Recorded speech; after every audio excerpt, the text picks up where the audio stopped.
Hi every one. So നമ്മുടെ കൂടെ ഉള്ളത് അമീനാണ്, എൻ്റെ ഫ്രണ്ടാണ്.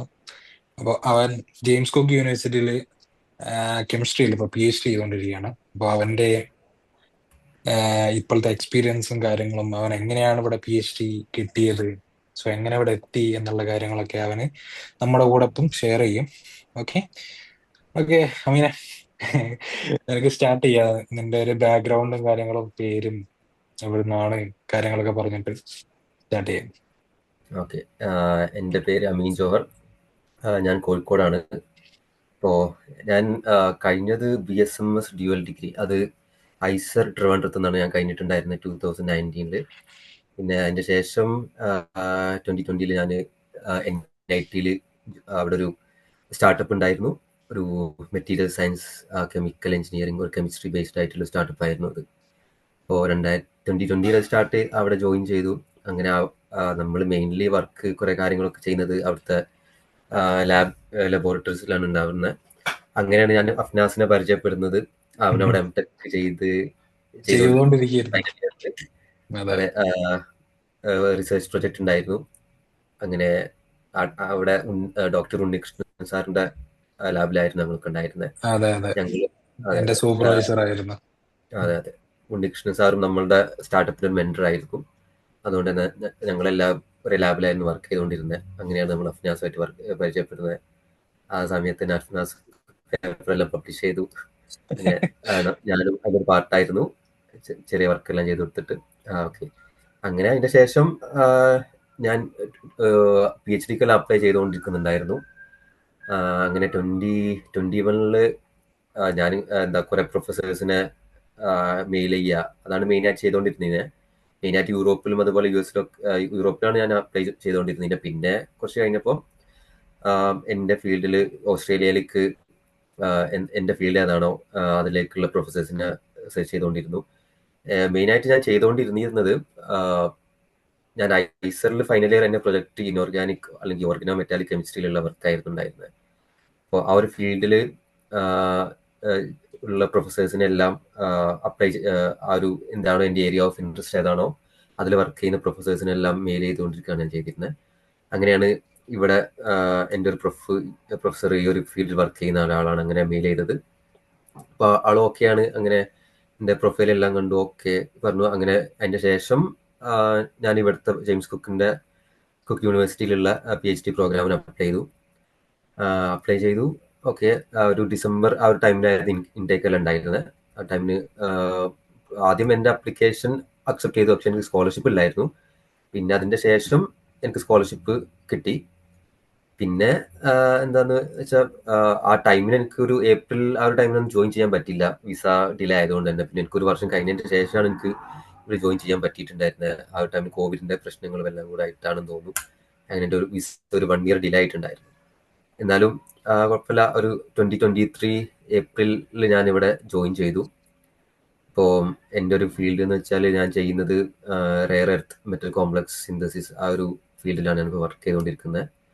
ഇപ്പോൾ ഒരു ഏകദേശം 2 വർഷമായി. ഓക്കെ. മേ ബി നെക്സ്റ്റ് ഇയറിലൊക്കെ ഗ്രാജുവേറ്റ് ആവണമെന്നാണ് ഞാൻ പ്രതീക്ഷിക്കുന്നത്.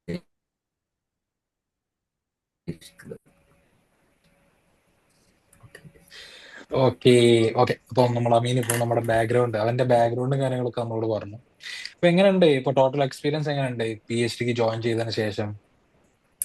എക്സ്പീരിയൻസ് എന്താ വെച്ചാൽ, ഒന്ന് ഇവിടുത്തെ ഒരു വെതർ കാര്യങ്ങളൊക്കെ എന്ന് വെച്ചാൽ ഏകദേശം കേരളത്തിലെ തന്നെ ക്ലൈമറ്റ് ആണ്. ഒരു ട്രോപ്പിക്കൽ റീജിയൻ ആയതുകൊണ്ട് തന്നെ, അതുപോലെ ഒരു റീജിയണൽ ഏരിയയും കൂടെയാണ്. പിന്നെ ഒരു റീജിയണൽ ഏരിയ എന്ന് വെച്ചാൽ റിമോട്ട് ഏരിയ എന്ന് തന്നെ നമുക്ക് പറയാൻ പറ്റും. കാരണം ക്യൂൻസ്ലാൻഡ് മെയിൻ സിറ്റി എന്ന് വെച്ചാൽ ഒന്ന് ബ്രിസ്ബെയിൻ ആണ്. ബ്രിസ്ബെയിൻ കഴിഞ്ഞിട്ട് അതിന്റെ നെക്സ്റ്റ് വരുന്ന ഒരു സിറ്റിയാണ് ടൗൺസ്വിൽ എന്ന് വെച്ചാൽ. അവിടെയാണ് ഇപ്പോൾ ഞാൻ വർക്ക് ചെയ്തുകൊണ്ടിരിക്കുന്നത്. പിന്നെ എന്താ വെച്ചാൽ യൂണിവേഴ്സിറ്റി ഒക്കെ ഒരു റാങ്കിങ് ഒരു 400 വരുന്ന ഒരു യൂണിവേഴ്സിറ്റിയാണ്. മെയിനായിട്ട് ഇതൊരു ഗ്രേറ്റ് ബാരിയർ റീഫിന് അടുത്തേക്ക് വരുന്ന യൂണിവേഴ്സിറ്റി ആയതുകൊണ്ട് തന്നെ ഇവിടുത്തെ മെയിൻ ഏരിയ ഓഫ് ഇൻട്രസ്റ്റ് എന്ന് വെച്ചാൽ മറൈൻ ബയോളജി, അതുപോലെ അക്വാകൾച്ചർ, ഫിഷറീസ്, ആ ഒരു ഫീൽഡിലാണ് വരുന്നത്. കെമിസ്ട്രി ഒക്കെ വലിയ ഗ്രൂപ്പ്സ് ഒന്നും ഇല്ലെങ്കിലും ഒക്കെ അത്യാവശ്യം കുഴപ്പമില്ലാത്ത റിസർച്ച് ഔട്ട്പുട്ട് എല്ലാം വരുന്ന ഒരു ഫീൽഡ് തന്നെയാണ്. അതുപോലെ വേറെ വേറെ പല കാറ്റഗറീസിലുള്ളത് ജിയോളജി ആണെങ്കിലും അതുപോലെ എഞ്ചിനീയറിംഗിലാണെങ്കിലും ഒരുപാട് റിസർച്ച് ഗ്രൂപ്പ് എല്ലാം ഇവിടെ ഉണ്ട്. അപ്പോൾ ഓവറോൾ കുഴപ്പമില്ലാത്തൊരു എക്സ്പീരിയൻസ് തന്നെയാണ് ജെയിംസ് കുക്ക് യൂണിവേഴ്സിറ്റിയിൽ ഇവിടെ ഉള്ളത്. ഇത് PhD അപ്ലൈ ചെയ്യുന്ന സമയത്ത് എന്താ തോന്നിയത്? ഈ കോൾഡ് മെയിലിംഗ് ആണോ നല്ലത്, അതോ അല്ലെങ്കിൽ ഈ PhD ഈ ഓപ്പൺ പൊസിഷൻസിന് അപ്ലൈ ചെയ്യുന്നതാണോ നല്ലത്? ഏതാ ഫീൽ ചെയ്തത്? ഞാൻ രണ്ട് കാര്യങ്ങളായിട്ട് ചെയ്തിട്ടുണ്ടായിരുന്നു. പിന്നെ കോൾഡ് മെയിലാണ് കുറച്ചും കൂടി നല്ലതെന്ന് തോന്നുന്നു എനിക്ക്. ഇൻ കേസ് അപ്പോൾ പ്രൊഫസേഴ്സ് എങ്ങനെയാണ് അക്സെപ്റ്റ് ചെയ്യുന്നത് ഇപ്പോൾ അറിയാൻ പറ്റില്ലല്ലോ. എനിക്ക് തോന്നുന്നത് രണ്ടും നമ്മൾ പാരലലി കൊണ്ടുപോകണം എന്ന് തന്നെയാണ് ഞാൻ പറയാം. ഏകദേശം കാരണം എത്ര സമയം എടുത്തിട്ടുണ്ട് ഇതിപ്പോ നമ്മൾ സ്റ്റാർട്ട് ചെയ്തിട്ട്? ഇപ്പൊ അമീനിപ്പോ ആദ്യമായിട്ട് PhD ആപ്ലിക്കേഷൻ സ്റ്റാർട്ട് ചെയ്തിട്ട് ഈ നമുക്കൊരു ഓഫർ ലെറ്റർ വരുന്നവരെ ഏകദേശം എത്ര സമയം എടുത്ത് കാണും? അത് നമ്മൾ ടൈമിനെ ഡിപ്പെൻഡ് ചെയ്തുകൊണ്ടിരിക്കും. അതായത് എൻ്റെ കേസിൽ പറയുകയാണെങ്കിൽ ജെയിംസ് കുക്ക് യൂണിവേഴ്സിറ്റിൻ്റെ ഇൻടേക്ക് വരുന്നത് ഒരു PhDന്റെ ഇൻടേക്ക് വരുന്നത് ഒരു എനിക്ക് തോന്നുന്നു ഡിസംബറിലാണ് അതിൻ്റെ അപ്ലിക്കേഷൻ എല്ലാം ക്ലോസ് ആവുന്നത്. ഓർ 2 മാസം മുമ്പായിട്ടോ അല്ലെങ്കിൽ ഒക്ടോബറിൽ എന്താണെന്ന് തോന്നുന്നു. അങ്ങനെ ആകുമ്പോൾ ഞാനൊരു ജൂൺ ജൂലൈയിലാണ് ഞാൻ മെയിൽ ചെയ്തേക്കുന്നത്. അപ്പോൾ പിന്നെ എനിക്കൊന്ന് വെയിറ്റ് ചെയ്യേണ്ടി വന്നു ഒരു അപ്ലിക്കേഷൻ സബ്മിറ്റ് ചെയ്യാനും ആ ഒരു ടൈം ആവുന്നവരെ. അപ്പോൾ അപ്ലിക്കേഷൻ ഡെഡ് ലൈൻ വരുന്നതൊക്കെ ഒക്ടോബറിലാണല്ലോ. അതെ. അതുകൊണ്ട് ആ ടൈം വരെ നമുക്ക് വെയിറ്റ് ചെയ്യണം. എന്നിട്ട് അതിൻ്റെ ശേഷം ഒരു 2 മാസത്തിൻ്റെ ഉള്ളിൽ തന്നെ അതിൻ്റെ റിസൾട്ട് എല്ലാം വരും. അക്സെപ്റ്റ് ആയിട്ടുണ്ടോ, നമ്മളെ PhD അപ്ലിക്കേഷൻ അക്സെപ്റ്റ് ചെയ്തിട്ടുണ്ടോ ഇല്ല എന്നുള്ളതല്ല. പിന്നെ അതിന് ശേഷം നമുക്ക് എന്താ വിസക്ക് അപ്ലൈ ചെയ്യാം. ബാക്കി അതിൻ്റെ പ്രൊസീഡിങ്സ് എല്ലാം തന്നെ നമ്മളുടെ ഈ വിസ ആപ്ലിക്കേഷനും കാര്യങ്ങളൊക്കെ എങ്ങനെയാണ് അതിനനുസരിച്ച് നമുക്ക് പെട്ടെന്ന് ജോയിൻ ചെയ്യാൻ പറ്റും. ഇത് അവിടുത്തെ ജെയിംസ് കുക്ക് യൂണിവേഴ്സിറ്റിയിലെ PhD ഏകദേശം നമ്മുടെ ഈ ഇവിടുത്തെ പോലെ തന്നെ 3.5 6 മന്ത് എക്സ്റ്റൻഷൻ അങ്ങനെ തന്നെയല്ലേ വരുന്നത്? അതെ അതെ, അതുപോലെ തന്നെയാണ് എനിക്ക് തോന്നുന്ന ഓൾ ഓസ്ട്രേലിയയിൽ PhD ഡ്യൂറേഷനും അതുപോലെ ഒരു പ്രോസസ്സും അതിൻ്റെ ഒരു കാര്യങ്ങളെല്ലാം തന്നെ ഒരേപോലെ തന്നെയാണ് പോകുന്നതാണ്. അതല്ലേ, അപ്പൊ നിങ്ങൾക്ക് മൈൽ സ്റ്റോണും അങ്ങനെ കാര്യങ്ങളൊക്കെ വരുന്നില്ല ഒരു വർഷം അതെ അതെ, കഴിയുമ്പോൾ? ഫസ്റ്റ് ഒരു 6 6 മന്ത്. മന്ത് ടു 1 ഇയറിന്റെ ഉള്ളിൽ തന്നെ നമ്മളെ കാൻഡിഡേറ്റ് കൺഫർമേഷൻ ഓഫ് കാൻഡിഡേച്ചർ ഉണ്ടാവും. പിന്നെ 2 വർഷത്തിന്റെ ഉള്ളിലായിട്ട് തന്നെ ഉം. ഒരു മിഡ് കാൻഡിഡേച്ചർ റിവ്യൂ ഉണ്ടാവും. എന്നിട്ട് അതിന്റെ ശേഷം നമ്മളെ 3.5 വർഷം ആകുമ്പോഴേക്കും നമ്മുടെ PhD ഒരു good to go with thesis എന്നുള്ളത് സർട്ടിഫിക്കേഷൻ അവർ തരും. അങ്ങനെയാണെങ്കിൽ നമുക്ക് തീസീസിലേക്ക് പോയിട്ട് തീസിസ് സബ്മിറ്റ് ചെയ്യാം.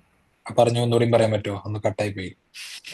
ഓക്കെ, എന്താണെന്ന് വെച്ചാൽ ഫസ്റ്റ് തന്നെ മിഡ് കാൻഡിഡേച്ചർ അല്ല, ഫസ്റ്റ് വരുന്നത് 6 മന്ത്സ് ടു 1 ഇയറിന്റെ ഉള്ളിലായിട്ട് നമ്മളുടെ കൺഫർമേഷൻ കൺഫർമേഷൻ. ഓഫ് കാൻഡിഡേച്ചർ ഉണ്ടാവും.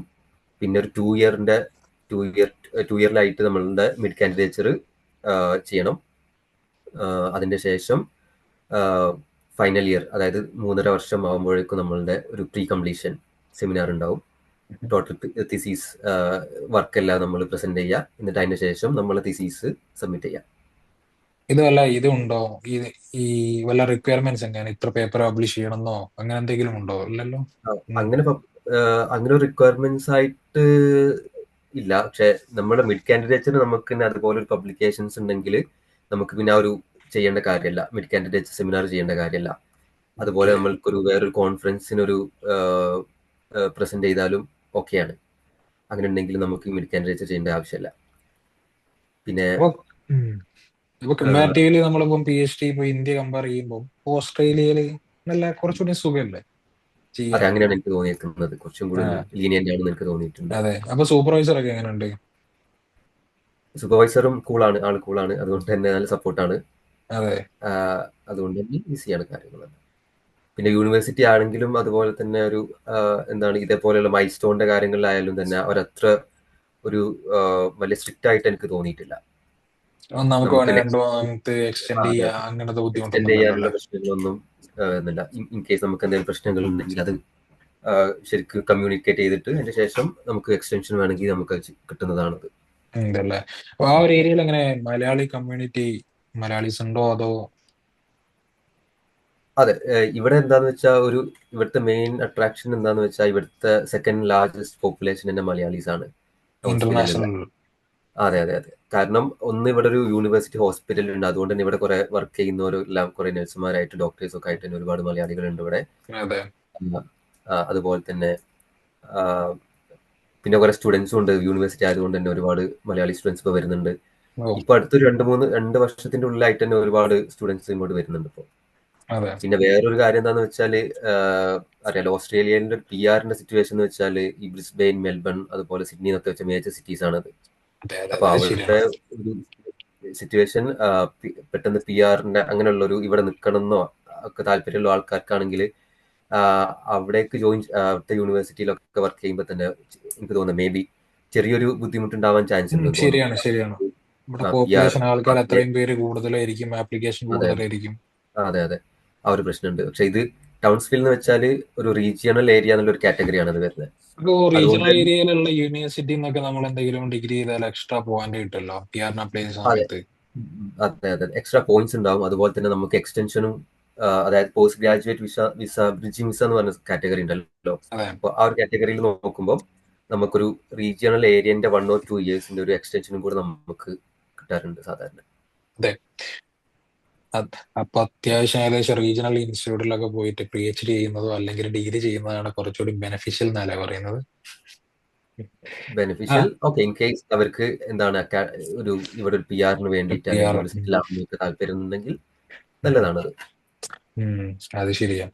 അപ്പൊ നമ്മുടെ ഈ ഫോളോവേഴ്സിനോ സബ്സ്ക്രൈബേഴ്സിനോ എന്തെങ്കിലും വല്ല ഈ അഡ്വൈസ് കൊടുക്കാനുണ്ടോ? ആസ് എ ഈ ഒരു ഈ എന്താണ് ബാച്ചിലേഴ്സ് കഴിഞ്ഞ അല്ലെ മാസ്റ്റേഴ്സ് കഴിഞ്ഞിട്ട് PhD ചെയ്യാൻ ആഗ്രഹിക്കുന്ന ആൾക്കാർക്ക് എന്തെങ്കിലും വല്ല അഡ്വൈസ് കൊടുക്കാനുണ്ടോ? എങ്ങനെ നിങ്ങൾ അപ്രോച്ച് ചെയ്യണം to get a PhD position? അങ്ങനത്തെ അഡ്വൈസ് ഒക്കെ ചെയ്യാൻ മാത്രമുള്ള ആളായിട്ടൊന്നും അല്ല ഇല്ലെങ്കിലും. അങ്ങനെയല്ല, ഇതിപ്പം you have a lot of അതെ. Experience right.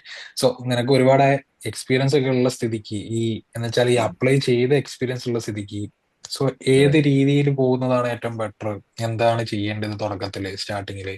എക്സ്പീരിയൻസ് വേണോ, റിസർച്ച് എക്സ്പീരിയൻസ് വേണോ, പബ്ലിക്കേഷൻ വേണോ, ആ ഒരു രീതിയിലൊക്കെ? സാധാരണ എനിക്ക് തോന്നുന്നത്, ഞാനിപ്പം ബേസിക് സയൻസ് ബാക്ക്ഗ്രൗണ്ടിൽ തന്നെ ആയതുകൊണ്ട് തന്നെ നമ്മൾ എന്തായാലും മാസ്റ്റേഴ്സിനൊക്കെ എന്തായാലും പ്രൊജക്ട് ചെയ്യും, അത് ഉറപ്പാണ്. അപ്പോൾ ഒരു 1 ഇയറോ അല്ലെങ്കിൽ 6 months പ്രൊജക്ട് ഉണ്ടാവും. എനിക്ക് തോന്നുന്നത് ആ ടൈമിൽ തന്നെ നമ്മൾ അപ്ലൈ ചെയ്തുകൊണ്ടിരിക്കുക. അതുപോലെ തന്നെ ഇനിയിപ്പോൾ മാസ്റ്റേഴ്സ് കഴിഞ്ഞാലും വീണ്ടും ഇന്ത്യയിൽ തന്നെയുള്ള റിസർച്ച് ഗ്രൂപ്പിലൊക്കെ ആയിട്ട് ഉം ഉം. പരമാവധി അപ്ലൈ ചെയ്ത് ഇന്റേൺഷിപ്പോ അല്ലെങ്കിൽ അതിന്റെ ശേഷമുള്ളൊരു വർക്കിലായിട്ട് ചെയ്തുകൊണ്ടിരിക്കുക. എന്നിട്ട് പറ്റുമെങ്കിൽ പേപ്പറെല്ലാം പബ്ലിഷ് ചെയ്യാൻ പറ്റുകയാണെങ്കിൽ അത് ഏറ്റവും നല്ലതാണ്. ഈ ഒരു യൂണിവേഴ്സിറ്റി ഇപ്പോൾ ഫോറിൻ യൂണിവേഴ്സിറ്റീസിൽ അപ്ലൈ ചെയ്യാനാണെങ്കിൽ. കാരണം എന്താണെന്ന് വെച്ചാൽ കോമ്പറ്റീഷൻ ഓരോ ഇയർ കൂടുന്തോറും കൂടിക്കൊണ്ടിരിക്കുന്നുണ്ട്. അതുപോലെ ഒരുപാട് ആൾക്കാർ ഗ്രാജുവേറ്റ് ചെയ്തുകൊണ്ടിരിക്കുന്നുണ്ട്. അതുകൊണ്ട് തന്നെ ഇൻ കേസ് നമുക്കിപ്പോൾ ഫസ്റ്റ് ടൈമിൽ കിട്ടിയില്ലെങ്കിൽ പോലും നമ്മൾ കീപ്പ് ഓൺ ഈ ഒരു ഫീൽഡ് തന്നെ കണ്ടിന്യൂ ചെയ്തിട്ട്, അതായത് റിസർച്ച് ആണ് ഏറ്റവും നല്ല ഇൻട്രസ്റ്റ് എങ്കിൽ ഇത് തന്നെ കണ്ടിന്യൂ ചെയ്തിട്ട് പരമാവധി ആ ഒരു അറ്റ്മോസ്ഫിയറിൽ തന്നെ കണ്ടിന്യൂ ചെയ്തുകൊണ്ടിരിക്കുന്നതായിരിക്കും ഏറ്റവും ബെറ്റർ. ഉം. അതെ. അങ്ങനെ ആകുമ്പം നമ്മളൊരു കണ്ടിന്യൂവേഷനിൽ തന്നെ അപ്ലൈ ചെയ്യുമ്പം അവർക്ക് കുറച്ചുകൂടി ഒരു വാല്യൂ ഉണ്ടാവും കമ്പയർഡ് ടു അതർ പീപ്പിൾ എന്നാണ് എനിക്ക് തോന്നുന്നത്. ഓക്കെ. സോ എന്താണ് അടുത്ത പ്ലാൻ? എന്താ, പോസ്റ്റ് ഡോക്ക് ചെയ്യാനാണോ അതോ വർക്ക് ചെയ്യാനാണോ? Post industry? ഡോക്ക് ചെയ്യാൻ ഇപ്പോൾ അങ്ങനെ പ്ലാൻ ഇല്ലെങ്കിലും എനിക്ക് ഇൻഡസ്ട്രീസിലേക്ക് പോകാനാണ് ഇപ്പോൾ ഒരു താല്പര്യം വരുന്നത്. അതെ. മെയിനായിട്ട് റിസർച്ചോ അല്ലെങ്കിൽ മെറ്റീരിയൽ സയൻസ് റിസർച്ച് ഫീൽഡിലൊക്കെ ഉള്ള കമ്പനികളിൽ വർക്ക് ചെയ്യണമെന്നാണ് ഞാനിപ്പോൾ ആലോചിച്ചുകൊണ്ടിരിക്കുന്നത്. നോക്കട്ടെ, PhD എങ്ങനെ പോകുന്നോ അതിനനുസരിച്ച് നോക്കണം കാര്യങ്ങളൊക്കെ. ഈ PhD കെമിസ്ട്രിയിൽ ചെയ്ത് കഴിഞ്ഞാൽ എങ്ങനെ ഇൻഡസ്ട്രിയൽ ജോബ് കിട്ടാൻ സുഖാണോ അതോ എന്താ തോന്നുന്നത്? കെമിസ്ട്രിയിലാകുമ്പോൾ തന്നെ കുറച്ച് ഫീൽഡുകളെല്ലാം ഉണ്ടല്ലോ. ഒന്നാമത് ഒരു ഫാർമസ്യൂട്ടിക്കൽസിൽ ഉണ്ട്, അതുപോലെ തന്നെ മെറ്റീരിയൽസ് ഡെവലപ്മെന്റിന്റെ കേസിലാണെങ്കിലും ഇപ്പോൾ ഒരുപാട് കമ്പനികളെല്ലാം ഉള്ളതാണ്. അപ്പോൾ അതുകൊണ്ട് തന്നെ നമുക്കൊരു ഓപ്ഷൻസ് അവൈലബിൾ ആണെന്നാണ് എനിക്ക് തോന്നുന്നത്. അതെ. അതെ. ഓക്കെ. സോ ഐ തിങ്ക് നമ്മൾ ഏകദേശം എല്ലാം കവർ ചെയ്തെന്നാ വിചാരിക്കുന്നത്. എന്തെങ്കിലും പറയണ്ട, എക്സ്ട്രാ എന്തെങ്കിലും? എക്സ്ട്രാ എന്റെ മൈൻഡിലൊന്നും വരാത്തതുകൊണ്ട് തന്നെ. ആ ഓക്കെ. പക്ഷേ, ഓക്കെ, നിങ്ങൾക്ക് എന്തെങ്കിലും ഡൗട്ട് ഉണ്ടെങ്കിൽ നിങ്ങൾ അടിയിൽ കമന്റ് ആയിട്ട് ഇടുക. അപ്പൊ ഞാൻ ചോദിച്ചിട്ട് ഞാൻ ഒരു വീഡിയോ പോലെ അല്ലെങ്കിൽ ഞാൻ നിങ്ങൾക്ക് അതിന് റിപ്ലൈ ആയിട്ട് തരുന്നതായിരിക്കും. അപ്പൊ thank you so much for watching. So അമിനെ, thank you so much okay, information thank you. ഒക്കെ ഷെയർ ചെയ്തതിന്. Okay, thank U.